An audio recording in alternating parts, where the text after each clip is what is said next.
भाजपा प्रदेश प्रभारी राधा मोहन अग्रवाल जयपुर दौरे पर हैं और मीडिया से रूबरू हो रहे हैं। क्या कुछ कह रहे हैं, आइए आपको सुनाते हैं। हर जिले में वहाँ के प्रमुख 100-125 कार्यकर्ताओं से उन्होंने बातचीत किया है और उनका प्रयास रहा है कि हम योग्यतम जिला अध्यक्ष बनाएं। हम लोगों ने तय किया था कि 45 साल से लेकर 60 साल की उम्र के बीच के भाजपा के ऐसे समर्पित कार्यकर्ताओं जिनका कोई आपराधिक इतिहास न हो, कोई आर्थिक भ्रष्टाचार का आरोप न हो और पिछले 2 चुनावों में उनकी निष्ठा भाजपा के साथ सही बनी रही है,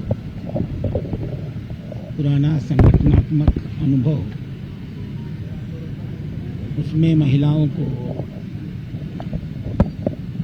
अनुसूचित जाति और जनजाति के लोगों को, पिछड़े वर्ग के लोगों को प्रमुख स्थान प्राथमिकता से देते हुए यथासंभव सर्वसम्मति से नाम लाने का आग्रह किया गया था। क्या आया है क्या नहीं आया ये तो मैं अभी जानता नहीं। तो जितने नाम आए होंगे उन पर हम लोग विचार करेंगे और जो हमारे योग्यता श्रेणी में जो नाम आते हैं हम उन नामों की सूची बना करके अपने राष्ट्रीय अध्यक्ष को भेजेंगे। राष्ट्रीय अध्यक्ष उन पर अपनी टीम के साथ विचार करेंगे और फिर संगठन के निर्देश के अनुरूप हम लोग उन्हें जिला अध्यक्ष घोषित करेंगे। ये हमारे चुनाव का राजस्थान के लिए पेनल्टीमेट यानी अंतिम से पहले का चुनाव होगा।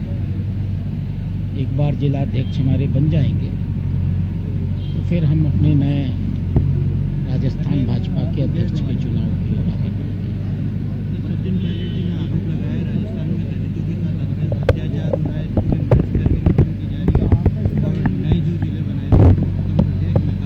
देखिए, जनता कांग्रेस पार्टी को नकार चुकी है। उपचुनाव में जनता ने अपना जवाब कांग्रेस पार्टी को दे दिया है। तो बने रहने के लिए कांग्रेस के नेताओं को कुछ न कुछ बयानबाजी भी करनी है और कुछ न कुछ आरोप भी लगाने हैं। करने दीजिए, लगाने दीजिए। विपक्ष की भी एक भूमिका होती है। तो अब जो थोड़ा बहुत स्थान उनके पास बचा है उसमें वो विपक्ष के दायित्व का और मजबूती से निर्वहन करें। मैं तो कहूँगा कि ईश्वर उनको ताकत दे, कोई बुराई नहीं है।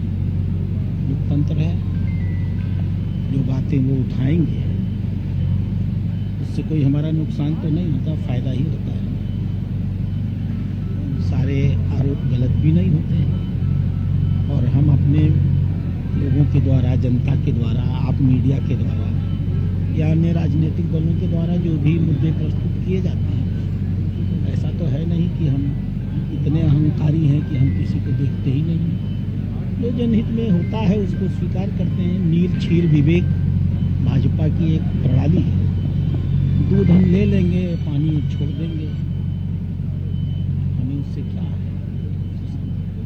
मंत्रिमंडल विस्तार की अटकलें तेज है सर। ये सवाल आपको माननीय मुख्यमंत्री से पूछना चाहिए। ये सिर्फ और सिर्फ उनका अधिकार है कि वो तय करें कि मंत्रिमंडल में कोई बदलाव होना है, कोई विस्तार होना है, होना भी है कि नहीं होना है। ये उनका विशेषाधिकार है, बल्कि एकाधिकार है। इस संदर्भ में उन्होंने हमसे अभी तक कोई बात तो की नहीं और कोई ऐसा जरूरत भी नहीं है। वो सक्षम है, उस पर वो अपना समय अनुरूप जो उचित निर्णय होगा लेंगे। संगठन पर लेट हो रहा है, क्या है? नहीं, लेट नहीं हो रहा। बहुत ज़्यादा आ रही है, समय से काम पूरा नहीं हो रहा है। बहुत समय से हमारा चुनाव चल रहा है। पूरे देश में चुनाव हो रहा है, सिर्फ राजस्थान में तो हो नहीं रहा है। तो राजस्थान बहुत से प्रांतों से आगे है। जितनी बड़ी संख्या में हमने मंडल अध्यक्ष बनाए हैं उनके हिसाब से उनमें आपत्तियां बहुत कम है। हम लोगों ने समीक्षा बैठक किया था, 22 मंडलों से आपत्तियां आई और ये आपत्तियां बताती हैं कि हम लोकतंत्र में कितना विश्वास करते हैं। हम पूरे पारदर्शी तरीके से अपने मंडल अध्यक्षों का चयन करते हैं। चयन की प्रक्रिया में जो लोग गए हुए हैं चुनाव अधिकारी, अगर उनसे कोई कार्यकर्ता हमारा असहमत होता है तो हमारे प्रांत स्तर पे अपील अधिकारी होते हैं, उन तक वो शिकायतें जाती हैं, वो निर्णय लेते हैं और उस निर्णय से फिर कोई कार्यकर्ता असहमत होता है तो वो राष्ट्रीय अपील अधिकारी को शिकायत करता है। चांस की बात है भाजपा का राष्ट्रीय अपील अधिकारी मैं ही हूँ। तो अभी तो मेरे पास राजस्थान से कोई फाइनल ऐसा शिकायत के बारे में रिपोर्ट भी नहीं आई। दिल्ली चुनाव को लेकर दावे कर दिए आप, पार्टी भी कांग्रेस भी जीत के आओ, मतलब क्या स्थिति है? दिल्ली का चुनाव हम लोग जीत चुके हैं। अब चुनाव का रिजल्ट घोषित होना बाकी है। कांग्रेस तो वहाँ खत्म हो चुकी है 2013 के पहले ही। जो कुछ बची थी, माननीय राहुल गांधी जी बड़े अच्छे आदमी, उनकी भगवान उनकी अच्छाई बरकरार रखे। वो इतनी कब्र कांग्रेस की खोद देंगे कि कांग्रेस पूरे देश में कहीं नहीं रहेगी और आप पार्टी बेनकाब हो चुकी है।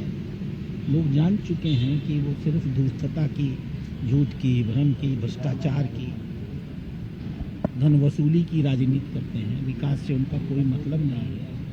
लोगों को मूर्ख बना करके पैसा देने का वादा करके कि फ्री बिजली देंगे और 5-5 हज़ार का बिल देते हैं, फ्री पानी देंगे और टैंकर माफिया ब्लैक में पानी वहाँ बेचते हैं। सड़कों और नालियों की दुर्दशा है, शिक्षा का स्तर, स्वास्थ्य का स्तर, ये सब तो दे नहीं पाए तो मुफ्त में अब शराब पिलाने पे लग गए। तो जनता अब उनको ठीक से पहचान चुकी है और बहुत अच्छे बहुमत से भारतीय जनता पार्टी की सरकार वहाँ बनने जा रही है।